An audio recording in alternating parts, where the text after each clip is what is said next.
তুমি মুসলমান, তোমার বাবা মুসলমান, তোমার মা মুসলমান, তোমার বংশগত সবাই মুসলমান, তোমার রক্ত মুসলমানের, তুমি কেন বেপরদায় চলবে বলো?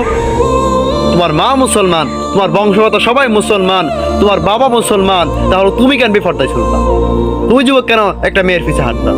তুমি তো মুসলমানের সন্তান, তুমি তো ইমানদারের সন্তান, তুমি তো মুসলিম পরিবারে জন্মগ্রহণ করেছো, তুমি তো তোমার কানের তো জন্মের পর আজান দেওয়া হয়েছে, তুমি কেন ইমানদার মতো চলবা না? তুমি কেন ইহুদি খ্রিস্টানদের মতো লেবাস দিয়ে চলবা বলো? তোমার মা মুসলমান, বাবা মুসলমান, তোমার বংশগত সবাই মুসলমান, তোমার আল্লাহ আছে, তোমার রাসূল আছে, তোমার কিতাব আছে, তাহলে তুমি কেন বেপরদায় চলবা? তুমি কেন লম্পটের মতো হাঁটবা?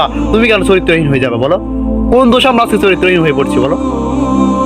একটা যুবকের আজকে চরিত্র ঠিক নেই, সবাই চুল এলোমেলো করে কাটে, ব্যবহার খারাপ, সবাই ব্যবহার একই অবস্থা খারাপ, বিড়ি সিগারেট গাঁজা ফেন্সি এগুলো নিয়ে পড়ে আছে। তুমি কি মুসলমানের সন্তান না?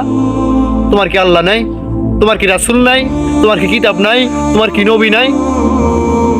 একটা যুবক হলে বোঝার চেষ্টা করো, তুমি মুসলমানের সন্তান, তোমার মা মুসলমান, তোমার বাবা মুসলমান, তুমি কেন এলোমেলো হয়ে চলবা? তুমি কেন বেপর্দা হয়ে চলবা বলো ভাই আমার?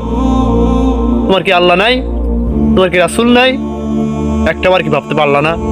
তুমি মুসলিম পরিবার জন্মগ্রহণ করেছো।